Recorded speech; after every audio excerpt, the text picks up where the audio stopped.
அல்லாஹ்வுடைய தூதர் ஸல்லல்லாஹு அலைஹி வஸல்லம் சொன்னார்கள், நுபுவத்துடைய வார்த்தைகளில் ஒன்று, ஒரு மனிதன் எதை வேண்டுமானாலும் செய்து கொள்ளட்டும், வெட்க குணம் இல்லை என்றால்.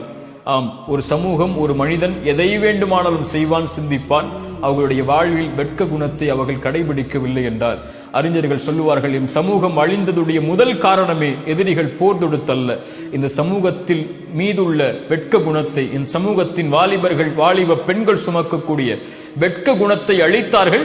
அந்த சமூகம் அழிந்து கொண்டிருக்கிறது. அல்லாஹ் பாதுகாப்பானாக.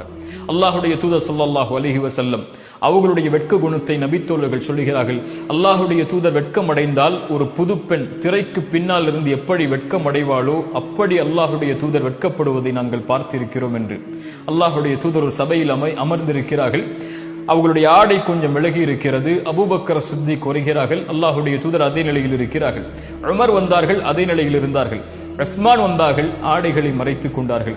ஆயிஷா ரலியல்லாஹு அன்ஹா அவர்கள் சென்றதற்கு பிறகு கேட்டார்கள், என் கணவரே, அல்லாஹ்வின் தூதரே, அபூபக்கர் வந்தார்கள், ஆடையை நீங்கள் மாற்றவில்லை. உமர் வந்தார்கள், ஆடையின் நிலையை மாற்றவில்லை. உஸ்மான் வந்தார், ஆடையின் நிலையை மாற்றினீர்கள், ஏன்? ரசூலுல்லாஹி ஸல்லல்லாஹு அலைஹி வஸல்லம் சொன்னார்கள், ஆயிஷா என் மனைவி அவர்களே, யாரை கண்டால் மலக்குகள் வெட்கமடைகிறார்களோ அவரை கண்டு நான் வெட்கமடையக்கூடாதா என்று அல்லாஹுடைய தூதர் ஸல்லல்லாஹு அலைஹி வஸல்லம் கேட்டார்கள். சுப்ஹானல்லாஹ், ஒரு நபித்தோழரின் வெட்க குணத்தை அல்லாஹுடைய தூதர் ஸல்லல்லாஹு அலைஹி வஸல்லம் அங்கீகரித்தார்கள்.